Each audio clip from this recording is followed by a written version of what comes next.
first, Jehanne Dubrow. She's the author of 5 collections of poetry, including Stateside, Red Army Red, and her most recent, The Arranged Marriage. A 6th book, Dots and Dashes, won the Crab Orchard Series in Poetry Open Competition this spring and will be published in the coming year. Her work has appeared in New England Review, Poetry, Plowshares, Southern Review, Virginia Quarterly Review, the New York Times Magazine. It's almost exhausting to hear all those great places. She earned an MFA from the University of Maryland and a PhD in English from the University of Lincoln, Nebraska. Before joining our faculty, she taught at Washington College in Chestertown, Maryland, where she also directed the Rose O'Neill Literary House. So, fantastic. Ian McGuire has published 2 novels, Incredible Bodies and The North Water, which was long listed this year for the Man Booker Prize. His study of Richard Ford and the Inns of Realism, was released by the University of Iowa Press last year, and his work has appeared in a number of journals, including Chicago Review, Paris Review. He earned a PhD in English from the University of Virginia before heading back to live and teach in England, and so he comes to us from the University of Manchester, where he was the co-founder and co-director of the Center for New Writing. I'm still amazed that we convinced him to give all that up to become a Texan. And here he is, our newest Texan.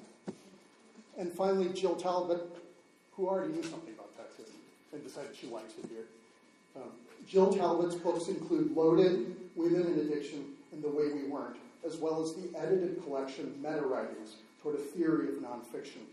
Her work has been published in Brevity, Diagram, Fourth Genre, the Paris Review Daily, the Normal School, and has also been listed among the notables and best American essays for the last 3 years running. She holds an MA in creative writing from the University of Colorado at Boulder and a PhD in American Lit and Film from Texas Tech. She's taught creative writing at a number of schools across the country. We were thrilled to have her here as a visiting prof last year. Many of you probably had a chance to study with her. We're even happier now that she's joined us for good. In fact, I'm giddy and grateful they're all here. Let's begin the parade. First up, Jehanne Dubrow.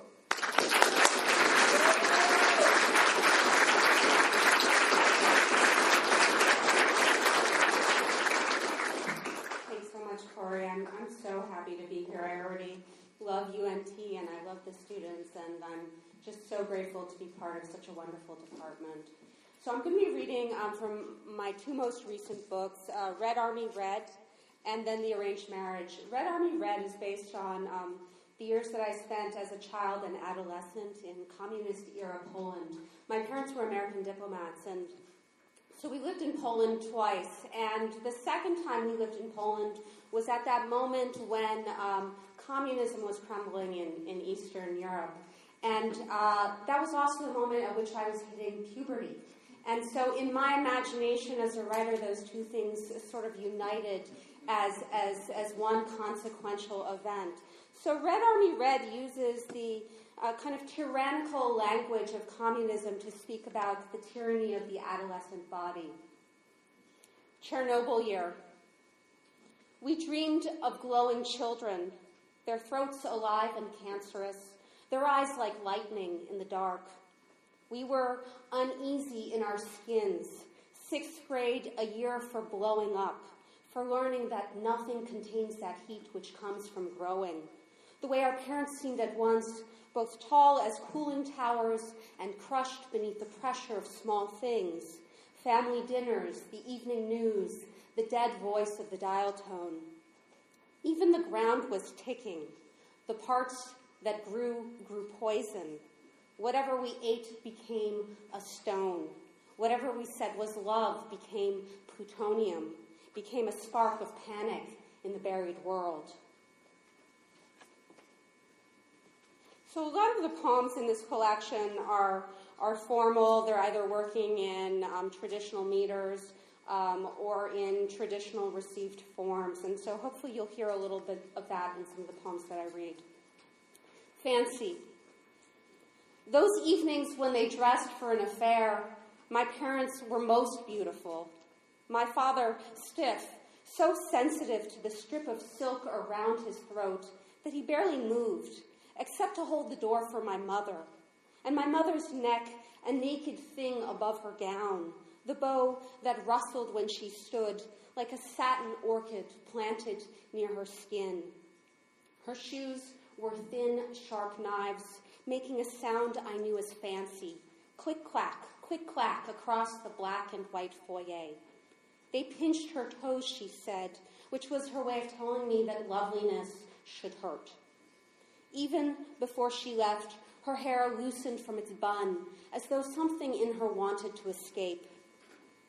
I rarely heard them coming home after the waltz and gin, ungloved, unfastened from the car, his hand resting on the small secret of her back, her zipper finally splitting at the teeth.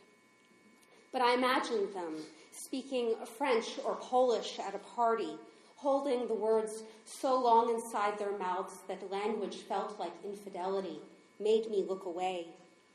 Each morning, my mother's velvet purse wilted on a chair, empty of its midnight contents, ruby lipstick, tiny lake of a pocket mirror. My father's tie lay crumpled on the bed, the romance of objects, both their costumes on hangers again, still clasping the scent of two bodies that bent, unbent, inside of them.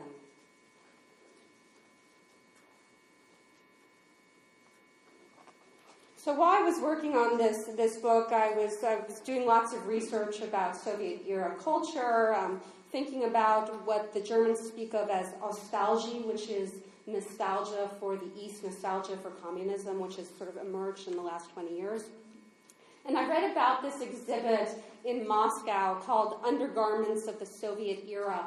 And I just thought, wow, what a sexy, sexy idea. So this is undergarments of the Soviet era. They were the pair of rockets pointing west, a hook and eye defense against the pert weapons of democracy. They propped each breast with starch and molded cups at red alert. They were the corset laced enough to shield plutonium, or bulletproof, or thick as a concrete wall, a country sealed. They only came in Fallout and Sputnik. Like armored tanks, they only came in shades of camouflage. No pinks or violets, no satin openings, but hard parades of polyester panties, pantalettes that snagged at skin, ballistic garter belts, the girdles leaving autocratic welts. The Soviets were hot. Our free market romance. Is your debit card inside the ATM of me? Is dollars spitting from a slot, the paper slap of a receipt? Is you the shopping bag and me the whisper of paisley patterned silk? Is Boku bucks, cashmere to the touch? Is your new car smell my luxury of leather seats? Is cruise control? Is interest free? Is the sticky spot where price tags used to be? Is costume jewelry? Is the big box store the box of plastic things that cost 5 cents? Is made in China, bed sheets from Peru? Is China plates? Is transport to the States? Is the yield our bodies can produce? Is our bargain basement selves? Is the knotted pair of us like shoes? Is the pair of skinny jeans our laissez-faire? Is the green perfume of money making money everywhere? I dedicate that poem to Donald Trump. So this last poem that I'm going to read from Red Army Red begins with an epigraph that's a famous communist era joke in Poland. So the joke goes like this. A Polish soldier has to choose between killing a Russian or a German soldier. Which does he shoot first? And the answer is, he kills the German first, business before pleasure. So this is before pleasure. We trafficked in the oldest jokes, like a conversation everybody knew. Where do you find the finest view in Warsaw? Why do police patrol in groups of 3? Something about how many bureaucrats it takes to screw a light bulb in. Something about democracy. We were experts in the conditional. If June, then cherries in a paper bag. So much was out of reach. Not just the blonde who shimmied on the naked stage we called America, not just the shopping mall of her skin, but even the idea of her with blue jeans stacked on a shelf too high to touch. Knock, knock, we said, tapping the window of the store that closed 10 years ago, that trick of glass, transparent and impassable. So now I'm going to make a sharp turn into a very different kind of collection. The Arranged Marriage, my most recent book, is a collection of prose poems. And they center on three intersecting stories having to do with my mother's childhood and adulthood. I spent about 2 years interviewing my mother and hearing about these stories. So the three overlapping stories in The Arranged Marriage are my mother's strange Jewish upbringing in Latin America. Her family they were exiles from Nazi Europe who couldn't get into the United States because of Jewish quotas and instead ended up in Latin America. The second story in the collection is about trauma. When my mother was about 19, she was held hostage by a man who had escaped from what at the time would have been called an asylum from the criminal insane. And in the aftermath of that trauma, clearly suffering from PTSD, my mother was forced into an arranged marriage with a man she didn't love in El Salvador, and stayed in that marriage for about a year before she left. So I'm going to read some of the poems from that linchpin narrative, the narrative of my mother being held hostage. And you'll hear that these poems sound very different, I think, than the other poems. They're prose poems. On the page, they look like little kind of newspaper columns, and that's sort of the voice you have to imagine in hearing these poems. The handbag. From the back of the closet, where old coats are rubbing shoulders, wool on wool and felt on felt, my mother pulls the purse she never uses, heavy bottomed one, 4 metal feet that scrape, inside deep enough to confine a bowling ball. What the man doesn't know is that the bag is full of borrowed books, rigid at their spines. The man with the knife. What the man doesn't know, in the left pocket, a compact, still holding its cracked mirror, ballpoint pen, lipstick in a shade of pink like someone being pinched. So when my mother drops the shopping list into the open mouth of her handbag, clicking shut magnetic snaps, the man is thinking of the food he'll eat tonight. Spaghetti, meatballs, this meal she'll cook for him. And my mother is thinking about the store a few blocks from here, the one facing a street of strangers and the police station. She's testing the heft of leather handles, weighing the spring-loaded frame of this thing, wondering how hard she'll have to swing. A grounding for the metaphysics of morals. Or perhaps the story starts with books on her table. When the man breaks in, she's sleeping. Tomorrow, an exam. Tomorrow, a paper due.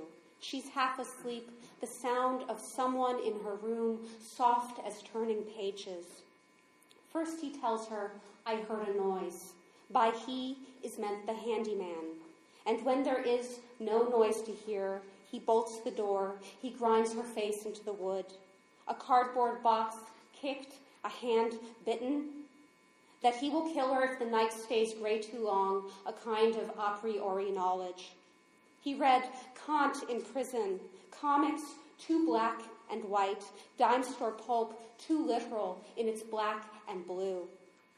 There is an argument for anything, he says, to drown the small brown dog, to swipe the wallet, even to unlock the girl's apartment where she is falling in her sleep. Still life. After, you see chipped plaster and know the mark that knuckles make. Observe the chair on its side like a body kicked, a chain dangling from the front door. This is how to tell a story. This is how to reconstruct the scene. And here is where he made her sit, and here is where she bit the fleshy edge of his hand. They waited hours here, still life with daisies, spittle of blood. The room, a dark idea of rooms. And then the day, a gleaming penknife drawn across the floor. When you're working on a book like this that's kind of obsessive, everything starts to feel connected. And so further along in the collection, there are poems that sort of meditate on violence, but aren't specifically about necessarily my mother's moments of violence. This is Shot Through with Holes. On Upland Terrace, the worst menace was a blue jay that pecked the neighbor's cat. Raccoons knocked over cans. The brave ones climbed our second story looking in. Bandits, my mother called them. Once, 10 blocks away, a man was killed. My mother said, not far from here and just the other day. For a year she said that, as if any punctured body was right now and just outside this house. The summer of cicadas, our magnolia almost died, each leaf shot through with holes. The air was full of insect violins, like a movie where the music lets you know a stranger is just about to stab. That same June, we came home to an open door. My mother stood at the threshold. Was it the wind or a latch not catching as it should? I don't remember if she asked me then or later on. We dialed my father from a neighbor's phone. The police shined lights at all our closets, pushed coats aside to check the corners. I don't remember if they sighed or rolled their eyes. Nothing, they said. Ma'am, there's nothing there. This next poem is an ekphrastic poem. That is, it's about a work of art. It's based on a sculpture by Antonio Canova from 1787, Eros and Psyche. From a certain vantage point, they could be lovers. The man with his arms encircling my mother, and both of them gone marble. He has woken her with the sound of broken wings. Her blanket is polished rock, cold and weighted to the bed. From this angle, the knife is hidden, although it's there, the way an arrow is always shooting through this story, desire a dart that finds the tender spot. Bodies make a space for gods to intervene. Tonight, if there are souls like butterflies, if beauty could be bolted in a box, if a deity could say, don't open this, then my mother might stay asleep forever, unbothered by the monument of those hands. Chronic pain.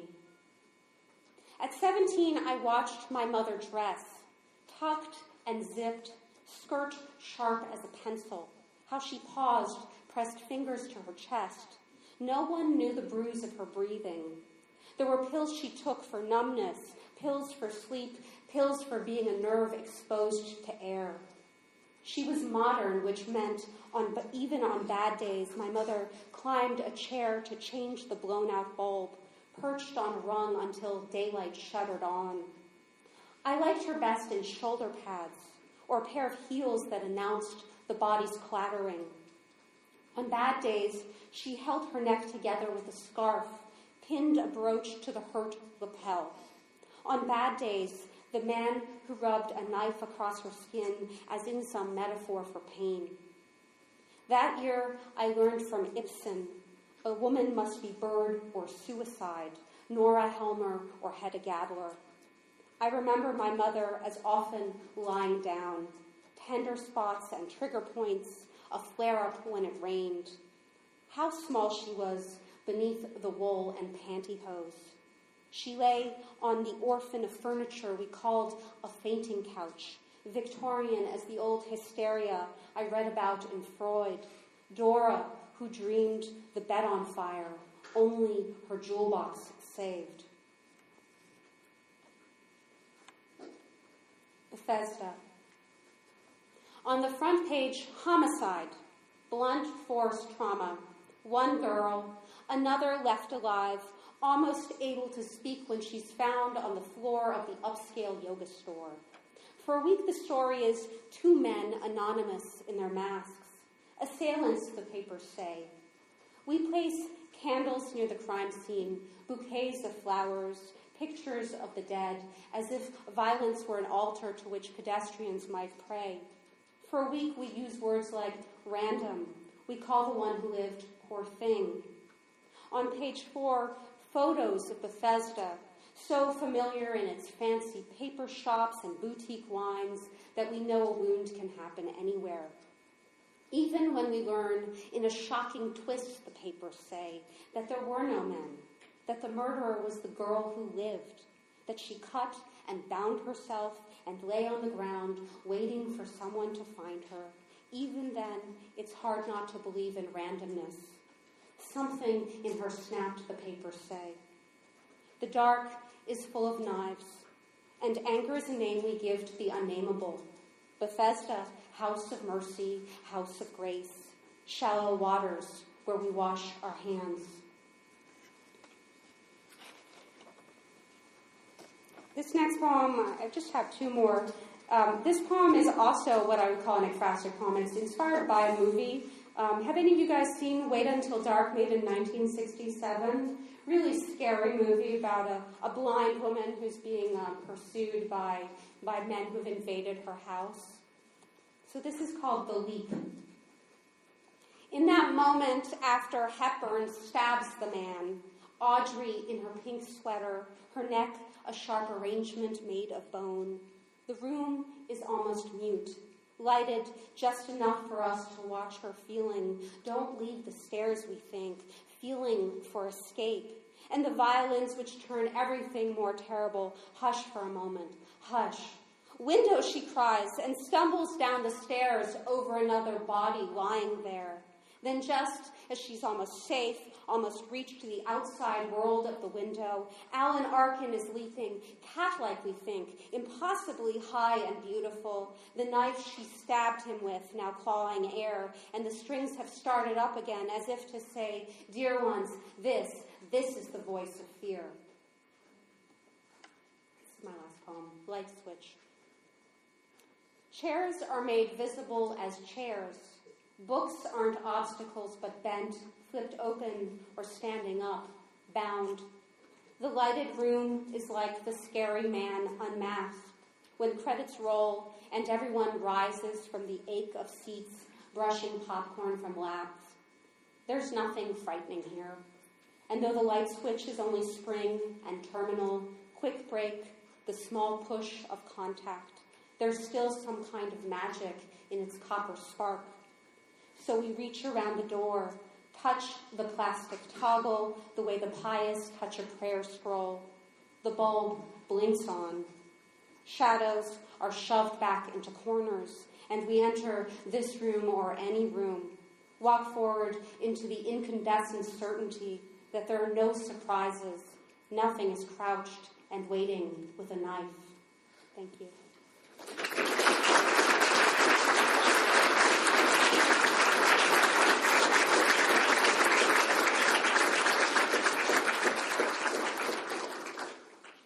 Great to see so many people here. Thanks for coming. I too am really happy to be here at UNT. It's great to be, it's exciting and interesting for me to be here. Somewhere new and different, and everyone has been really warm and welcoming since I arrived, so it's been a great experience for me. So thank you. Thank you to everyone who made it possible. So I'm going to read from The North Water, which is a novel which came out in March of this year.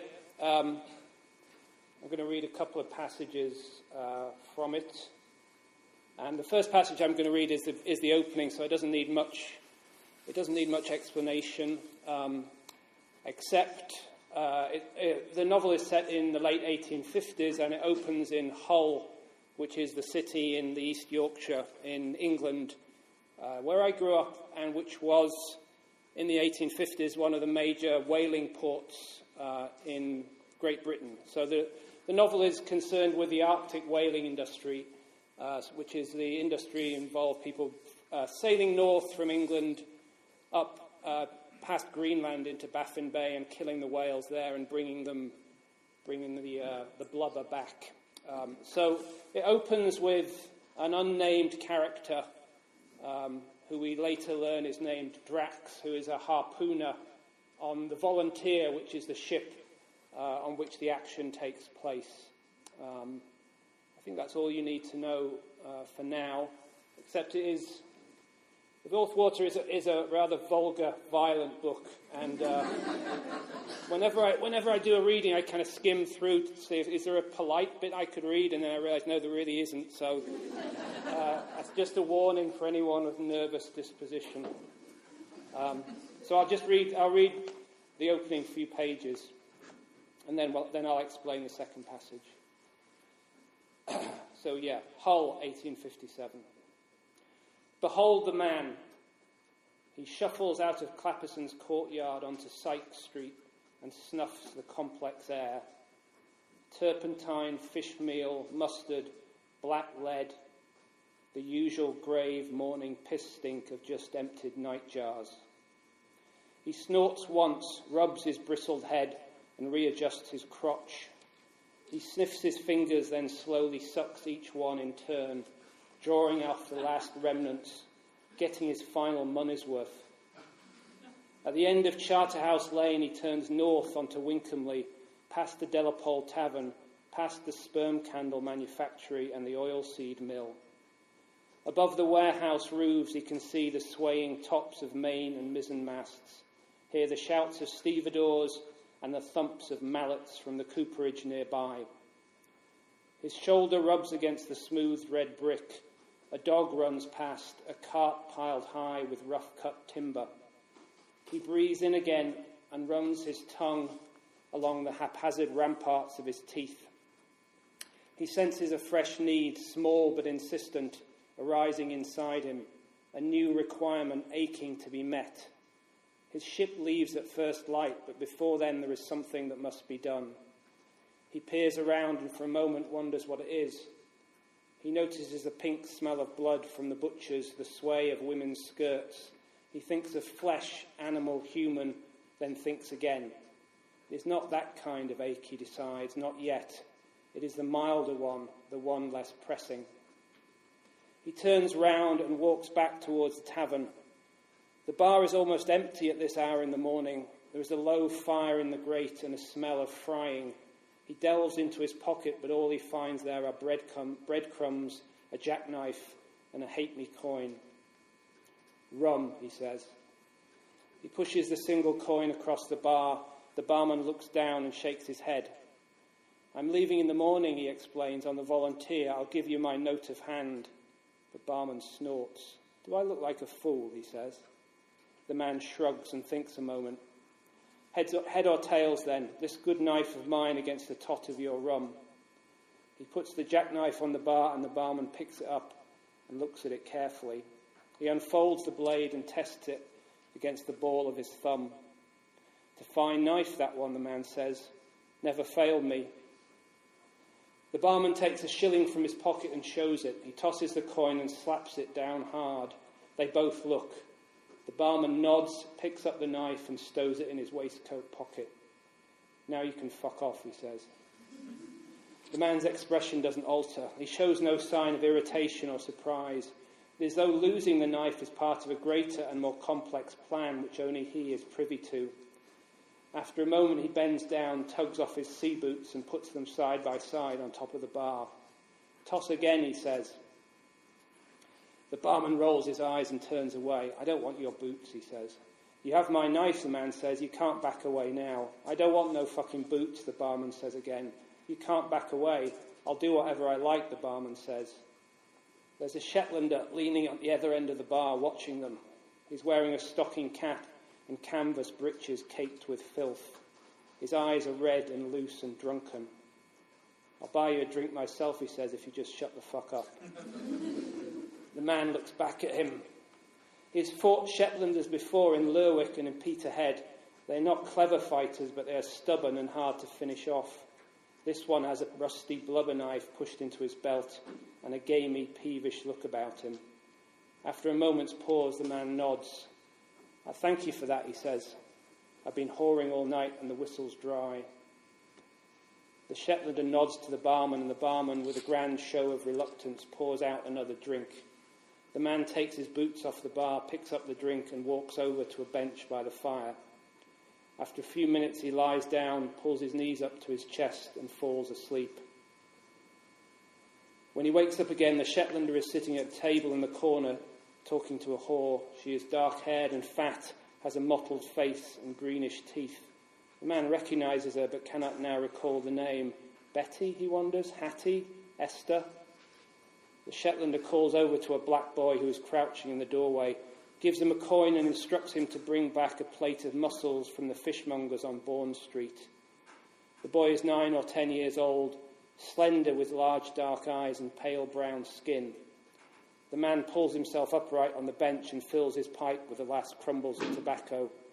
He lights his pipe and looks about. He's woken up renewed and ready. He can feel his muscles lying loose beneath his skin, his heart tensing and relaxing inside his chest. The Shetlander tries to kiss the woman and is rebuffed with a squeal. Hester, the man remembers. The woman's name is Hester, and she has a windowless room on James Street with an iron bedstead, a jug and a basin. He stands up and walks over to where two of them are sitting. "Buy me one more drink," he says. The Shetlander squints at him briefly, then shakes his head and turns back to Hester. "Just one more drink and that'll be the last you hear of it." The Shetlander ignores him, but the man doesn't move. His patience is of the dull and shameless kind. He feels his heart swell, then shrink. He smells the usual tavern stench, farts and pipe smoke and spilled ale. Hester looks up at him and giggles. Her teeth are more grey than green. Her tongue is the colour of a pig's liver. The Shetlander takes his blubber knife out of his belt and places it on the table. He stands up. "I'd sooner cut your balls off for you than buy another drink," he says. The Shetlander is lank and loose-limbed. His hair and beard are dank with seal grease, and he reeks of the forecastle. The man begins to understand now what he must do to sense the nature of his current urges and the shape of their accomplishment. Hester giggles again. The Shetlander picks up the knife and lays its cold blade against the man's cheekbone. "I could cut your nose off and feed it to the fucking porkers out back." He laughs, and Hester laughs with him. The man looks untroubled. This is not yet the moment he is waiting for. This is only a dull but necessary interlude, a pause. The barman picks up a wooden club and creaks up the hinge of the bar. "You," he says, pointing at him, "are a skiving cunt and a damned liar, and I want you gone." The man looks at the clock on the wall. It's just past noon. He has 16 hours to do whatever it is he must do to satisfy himself again. The ache he feels is his body speaking its needs, talking to him, sometimes a whisper, sometimes a mumble, sometimes a shriek. He steps suddenly towards the Shetlander to let him know he is not afraid, then steps away again. He turns towards the barman and lifts his chin. "You can stick that shillelagh up your fucking arse," he says. The barman points him to the door. As the man is leaving, the boy arrives with a tin plate of mussels, steaming and fragrant. They look at each other for a moment, and the man feels a new pulse of certainty. He walks back down Syke Street. He does not think of the volunteer now lying at dock, which he has spent the past week labouring to trim and pack, nor of the bloody 6-month voyage to come. He thinks only of this present moment. Grotto Square, the Turkish baths, the auction house, the ropery, the cobbles beneath his feet, the agnostic Yorkshire sky. He is not by nature impatient or fidgety. He will wait when waiting is required. He finds a wall and sits upon it. When he is hungry, he sucks a stone. The hours pass. People walking by remark him but do not attempt to speak. Soon it will be time. He watches as the shadows lengthen, as it rains briefly, then stops raining, as the clouds shudder across the dampened sky. It's almost dusk when he sees them at last. Hester is singing. The Shetlander has a grog bottle in one hand and is conducting her clumsily with the other. He watches them turn into Hodgson Square. He waits a moment, then scuttles round the corner onto Caroline Street. It's not yet night time, but it is dark enough, he decides. The windows in the tabernacle are glowing. There is a smell of coal dust and giblets in the air. He reaches Fitch's Alley before them and slides inside. The courtyard is empty except for a line of grimy laundry and the high ammoniacal scent of horse piss. He stands against a darkened doorway with a half brick gripped in his fist. When Hester and the Shetlander come into the courtyard, he waits for a moment to be sure, then steps forward. I told you. So that's Drax. There are two main characters in the novel. He's one of them. He's not the hero, as you might have guessed. But the other character is named Patrick Sumner.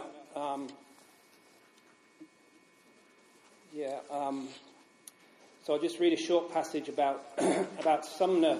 Sumner is the ship's surgeon, and he has a long, complicated backstory, but all I think you need to know at this point is that, being a ship's surgeon on a whaling ship is not a particularly coveted job. So he's only doing it because he can't find anything else to do. He used to be in the army. He's Irish. And at this point in the novel, the ship has sailed north from Hull, has stopped at the Shetland Islands to pick up extra crew members, and has gone even further north past Iceland to the sealing grounds. So before they hunted whales, they would hunt seals. So this short passage involves them hunting seals. And the ship's surgeon would not normally hunt, but the captain is so keen to kill as many seals as possible that he's roped in everybody on the ship to try to maximise the kill. Cavendish is the other character who's named in the novel in this passage. He's the first mate on the ship, and we know that he already know he has a reason to not care very much about the fate of the surgeon. It's light at 4 and they lower the boats again. Sumner is sitting in the 6th boat with Cavendish, the steward, the cabin boy, and several of the more persistent malingerers. There's 18 degrees of frost outside, it's blowing a light breeze, and the sea is the colour and consistency of London slush.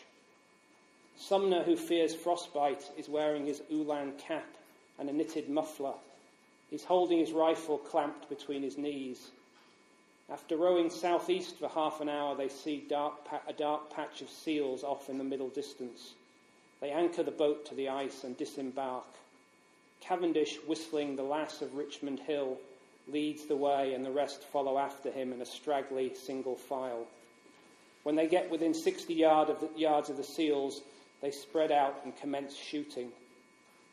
They kill 3 adult seals and club to death 6 infants, but the rest escape unharmed. Cavendish spits and reloads the rifle, then climbs to the top of a pressure ridge and looks around. Over there, he shouts out to the others, pointing off in different directions. Over there and over there. The cabin boy stays behind to flens the dead seals, and the rest separate. Sumner walks east. Above the constant creak and whine of moving ice, he can hear the occasional crump of distant gunfire. He shoots 2 more seals and skins them as best he can. He makes eyelets in the skins with his knife, reeves a rope through the eyelets, ties them together, then starts back with a rope over his shoulder.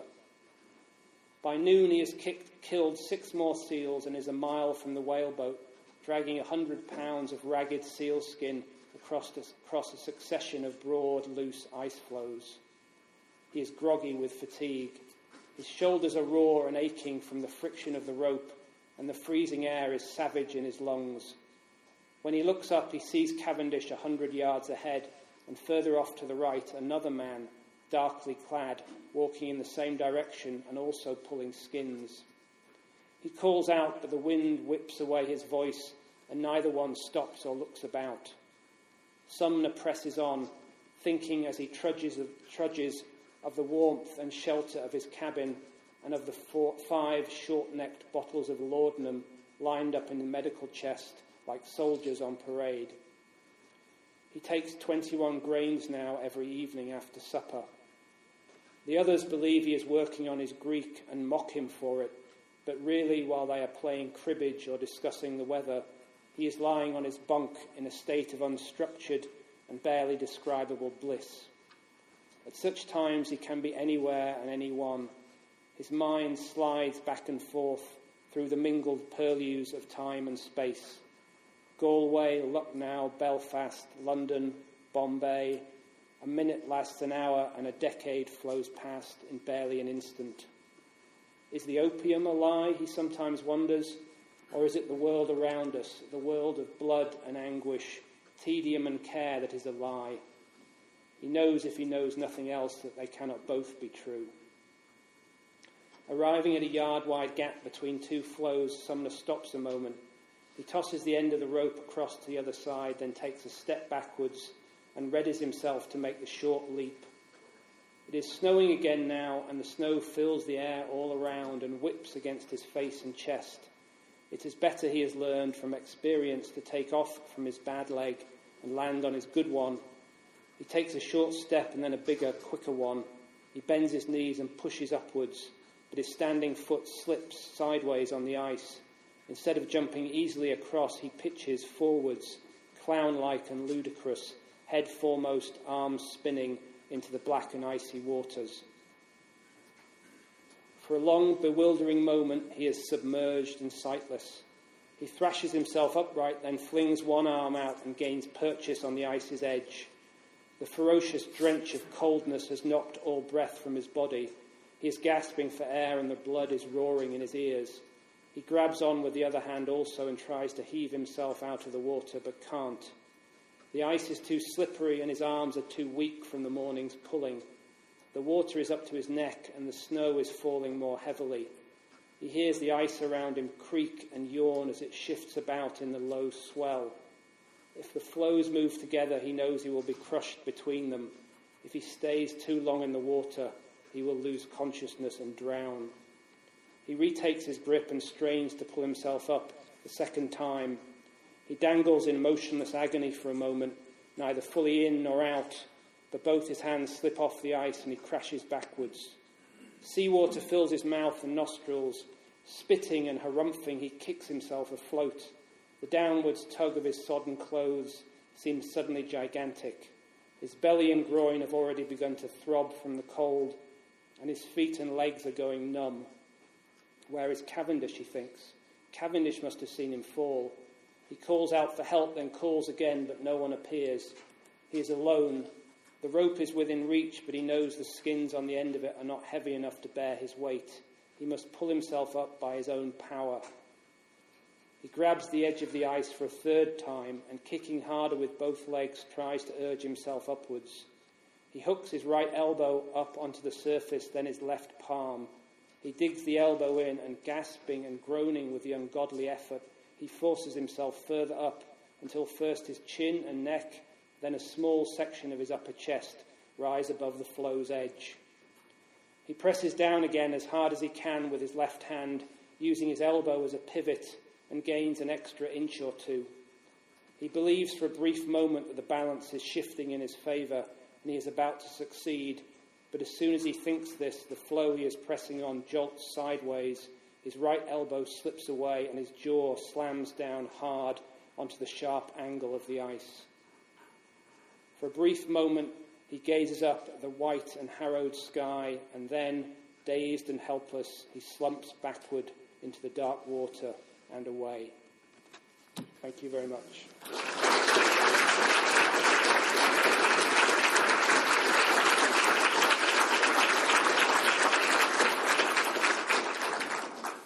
Hi. Well, thanks for sticking around for the third act. I want to give a shout out to my students from last year who inspired me to stay.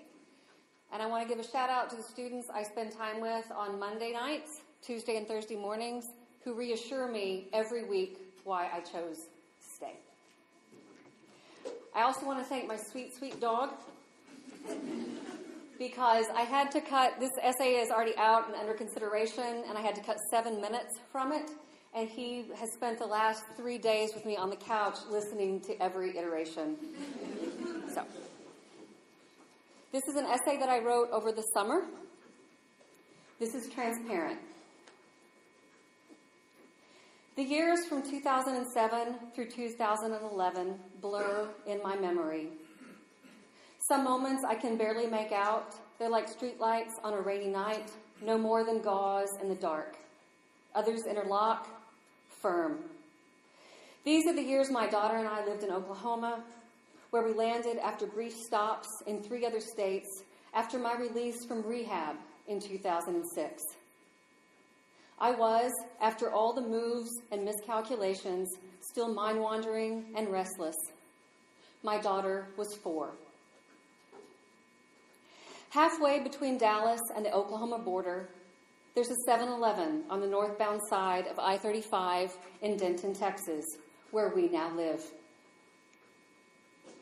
After my daughter's birth in 2002, there were nights I sat in the rocking chair next to her crib, understanding that the world would be better if I killed myself and her. I'd grip the arms of the chair and flex every muscle in my body to stop myself. One night, I walked into the room where her father was reading and sat on the edge of the bed beside him.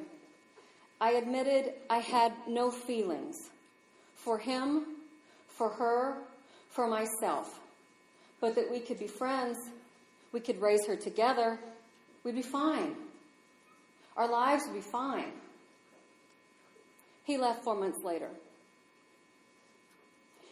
The bedhead clerk rushes back from the gas pumps outside. He's apologizing, explaining he's been shouting away the man who hovers in the mornings, asking anyone filling up for a couple of bucks. Every damn day, he mumbles. I set my big gulp on the counter, fumble in my purse for enough change. Not long after my daughter's father left, I described the apathy to my doctor, and she diagnosed me with postpartum depression. She prescribed Lexapro, an antidepressant, making me promise to see a psychiatrist. But I knew I wouldn't do it, couldn't do it. I was in my final semester of graduate school, and my daughter was 6 months old. I had classes to teach and seminar papers and a thesis to write. I had very little money, university insurance, and no time. I took the Lexapro anyway. As the weeks passed, I realized I had never felt anything but a little down my entire life. The pills lifted that heaviness.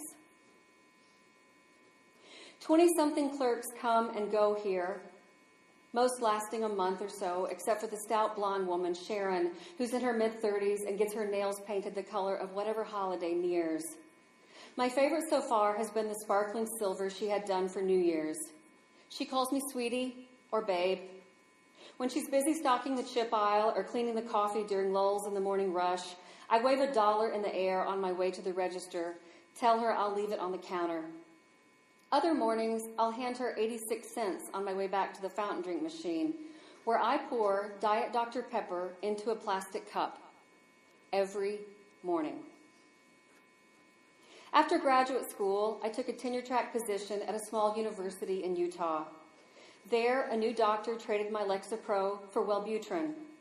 I remember looking at the pill bottle in a drawer in the kitchen and feeling listless, but I don't remember how Effexor, the red pill, became my next med. The bottle had a large X on the label warning me against alcohol, but I ignored it. What followed was a fast dissolve into marathon sessions of Chardonnay that began as soon as my daughter, then 16 months, fell asleep in her crib. The Effexor catapulted my wine consumption to precarious peaks that left me staggering around the house in the middle of the night, often waking up in the hall or more than once on the steps of the front porch. With Effexor, I could drink what is equivalent to a box of wine every night. And after enough of those nights and the toxic mix of the antidepressants surging with a gallon of depressants in my system, my thoughts were as dark as the nights I drank through. On the morning I called the rehab center, the counselor gave me an intake interview. Do you have thoughts of harming yourself? Yes. Do you have thoughts of harming anyone else? Yes. Who? My daughter. Everyone holds doors open here, offers the go right ahead at the fountain, says, "Excuse me," in the aisles, even when we're not in each other's way. A frail, white-haired woman leans over the counter, pointing to the cigarettes. Her words disconnected, difficult to follow except for the brand names. Winston, Camels, Cools. She settles on a 2-pack special of Marlboro Golds. While she's counting out her money, she turns to me. I just got out of the hospital. She points to 2 plastic ID bracelets on her arm, and under the edge of her thin V-neck shirt, I see what looks like an electrode on her chest. One morning, the bedheaded clerk slumps in a chair behind the register. He never wears the stiff polyester red and black smock the other employees do, never a name tag. He's more hipster than corporate in his tucked-in plaid, belted corduroys, and smart guy glasses. I often suspect he's some graduate student in anthropology or sociology doing field research during the morning shift. Just put it on the counter, he groans when I pull out my change. I'm too hungover to move. My rehab counselor kept me on Effexor even when I asked if I could stop taking them. I dreaded the morning line to take one from the little paper cup I was given. I tried to explain that when I left, I wanted to be myself, not some distant stranger altered by a red pill. Not a chance, he told me. I left rehab 4 days into the new year, and I lasted 5 months before I dropped off my daughter at a friend's house, then drove to the next town, sat at a hotel bar, and ordered a glass of wine. From that night on, I was like a pinball, resigning my professor position in the last week of the semester, then zinging up to Montana for a couple of weeks before realizing I had picked the wrong time, midsummer, to find a waitressing job and an apartment. I sped down to Boise to accept an adjunct position for a semester before rolling on to another state where my daughter and I shared a room and a futon at a friend's house. It's easy to hide when you're the only one awake in the middle of the night, lost in the kaleidoscope of drunkenness and altering brain chemicals and grief.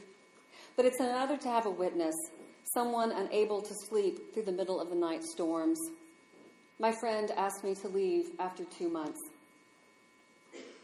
Some mornings, the bright Diet Dr. Pepper icon on the fountain drink machine turns gray and white, which means it's out. I've watched the manager or a clerk change the small box of syrup and punch through the computer steps so many times, I can do it myself. So once they've placed the box in its slot, they leave it to me to finish the process and return the screen to custom review.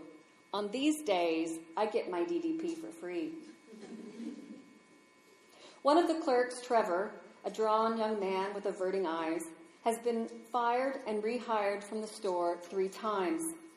I know about the first 2 because I was in the store when he erupted at the manager, and a few months later when he stood at the door of the back office explaining in a shaky voice, "Look, I know I fucked up, but you have no right to yell at me."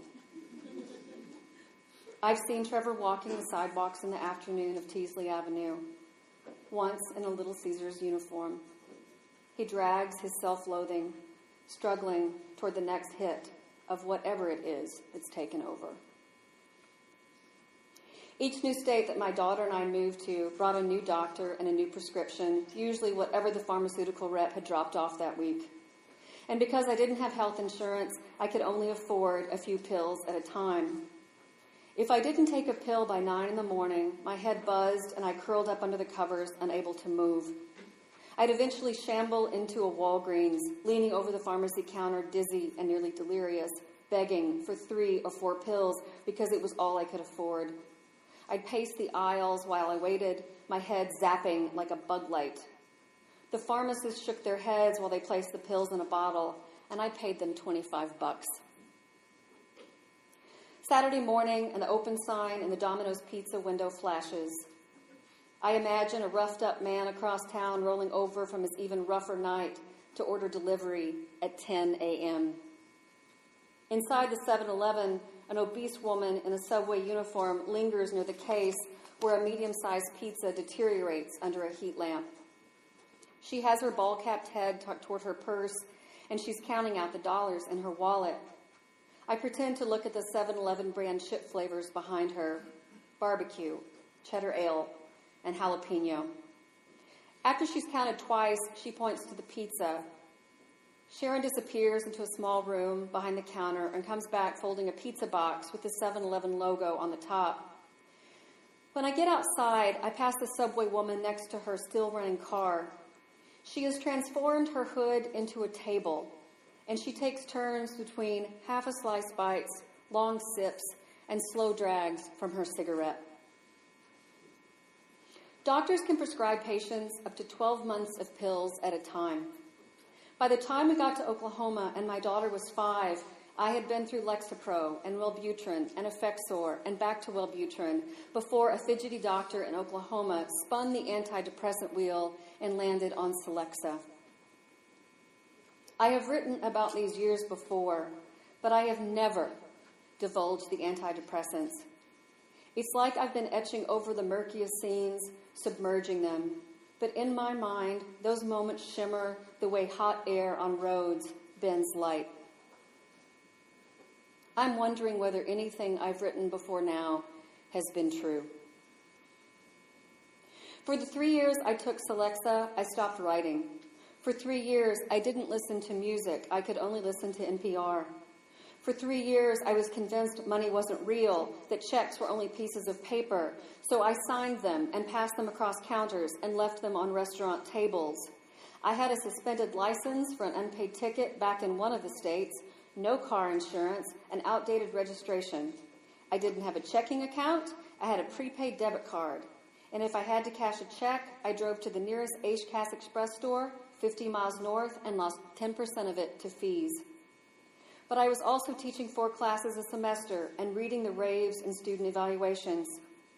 Once, the undergraduate advisor stopped me in the hall to tell me I was one of the professor's students most requested to take again. Being off the highway, this 7-Eleven serves a steady group of travelers, and it's obvious who's coming in from the road. They always talk loudly in the store, use the restroom, and carry a sense of urgency that belies the slow pace of the store. But here, we're all strangers, only recognized by the time of day we stop in and what we get or never do. I think being stripped of our identities makes us more transparent to each other. When I head back to the fountain machine, I don't have a doctorate. I don't have a daughter. I am, as I recently heard Sharon inform a trainee, the lady who comes in every morning for a Diet Dr. Pepper. We're transient here, fleeting, between one moment and the next. Tomorrow, most of us in here will do it all over again. In Oklahoma, my daughter and I binge-watched Gilmore Girls. Rushing to Hastings, and you're running to the TV aisle to rent the next DVD set as soon as we finished another. We spent long hours in the book section there, too, both of us in our own aisle before meeting up to buy a used book. Hastings also offered emergency income when I'd sell books or CDs or DVDs to get us to the first of the month. In all of the pictures I have of my daughter from that time, standing out front, waiting for the school bus, or posing by the tree outside, she's smiling and silly. A liquor store in Oklahoma had one of my return checks taped to the wall behind the counter next to the photo stills for the security camera featuring huddled figures pursing or jacketing a bottle. We were all criminals, stealing booze one way or another. After a while, the owners replaced the insufficient funds stamped checks on the wall with a poster, hot check writers written in red on a yellow board with names, Jill L. Talbot, 4th on the list. Every time I paid with my debit card or cash, I'd sneak a glance over at the list. Even after I paid my debt, my name remained. I wondered whether any of my students or colleagues ever noticed my name on the wall, or how many of them had no inclination to pay attention to such matters or such kinds of people. I have a scar on my left hand. From a night in Oklahoma, I couldn't get a corkscrew to wrestle a wine bottle open, so I grabbed a knife and accidentally dug into my hand instead of the cork. When the knife hit, I dropped the bottle, shattering pieces on the kitchen floor. I stood in a flood of Chardonnay, knowing I was drowning again, but that didn't deter me. I drove back to the liquor store with my hand wrapped in a paper towel, the blood clear as I set another bottle of cheap Chardonnay on the counter. Sometimes my daughter will tell me something she remembers from Oklahoma, and I'll wander the hallways of my mind, peeking in rooms, trying to find the memory. Some are opaque, others just dark, a blank. During those years, I went to every school program my daughter performed in on assembly days and clapped loud and long as I leaned against the gym wall. I bought 2 folding plastic lawn chairs at Walmart so that we could lie out on the lawn nights, talking about our days, watching the sky turn from Oklahoma navy blue to black. I attended every parent-teacher conference, and I remember the afternoon we went to see Toy Story 3, when I sobbed in the dark theater and held her hand, dreading the day she'd be leaving home in 10 years. There are mornings I walk the aisles, sipping my DDP, not really looking for anything, just wandering past the protein bars, the wine selection, the donuts. One morning, I noticed an addition to the wine shelves, Mad Dog 2020, in 2 flavors, Banana Red and Orange Jubilee, for $3.99. I yell over the tops of the shelves to Sharon, "I didn't know people still drank Mad Dog 2020. She laughs. That's exactly what I said when they brought it in. When I go to pay, I tell her Mad Dog reminds me of high school. Her too. Once Telecheck had me in their system, I figured out ways around it. I changed 2 numbers on my license when the clerk punched it into the machine so that it wouldn't match my own. Or I'd go across town to the friendly young girl who had cashed so many of them she no longer asked for the number. I always went alone, never wanting my daughter to unknowingly witness me steal $20. And then the next day, another store, a different clerk, and I'd be back again, keeping up nervous conversation in an attempt to distract the clerk from asking to see my license. For 3 years, I disappeared. I drank desperately, as if this Alexa insisted I never withstand an evening without a wine glass in my hand. On one morning, a woman paces nervously on the side of the store. She's wearing an oversized Dallas Cowboys t-shirt and pajama pants, a crowd of brown curly hair around her face. "Ma'am?" I know what she wants before I step out of the car. "I've got a 10-year-old back home." She points back to a dingy car packed to the ceiling with blankets, plastic bags, and lumps of clothes. "My car's out of gas, and I'm just trying to get some money to feed us and to get us back home. You think you could give me $1 or 2? I tell her, sure. I'll get some cash inside. And I recognize the relief on her face. Remember the way my panic subsided when I'd find even a quarter in a coat pocket or the bottom of an old purse. Inside, I press the button to get $5 back. Whether I give this woman money or not will change nothing for her today. Outside, I press the bill into her hand, tell her to take care of herself. I keep her glance for a moment before walking back to my car, and when I pull away, I hold her in my rearview mirror for as long as I can. The failure of our lives is not transparent, but we feel the tremors in others when they echo our own. In Oklahoma, a woman from my doctor's office called to tell me if I wanted my records, I had until 5 p.m. to pick them up. When I stepped inside the waiting room, I found chaos and hushed whispers, an office abandoned except for other confused patients pressing toward the counter asking for their files, while nurses and staff shuffled through manila folders and answered phones with rings that sounded like nervous questions. The doctor had closed his practice, they said, but their eyes told me he had fled. It's Wednesday, and I haven't seen Sharon since last week. Her shift runs Monday through Friday, 6 to 2, and she's never missed a day except the time she took off in January for a family wedding in Amarillo. Ginger, a friendly, wide-grinned woman with Twizzler red hair from a home dye job, tells me she quit. It turns out Sharon has been commuting every weekday from Oklahoma, an hour and 10 each way. Yeah, Ginger tightens her ponytail. What with the gas and the child support she was having trouble paying, she was making only $50 a week. Wasn't worth it. Well, I'll miss her. I walk out to my car wondering about Sharon. Sorry I didn't get to say goodbye or thank her for always being so nice. But I understand that sometimes we need to slip away in silence, not let anyone know we're going, because the reasons we can't stay aren't anyone's troubles but our own. I think of the summer I drove an hour and a half to wait tables because the bigger city restaurant gave me better tips than I could get in any of the cafes in my small town. But I couldn't measure Sharon's distance, crossing over into another state, unless Oklahoma garnered any wages she made there.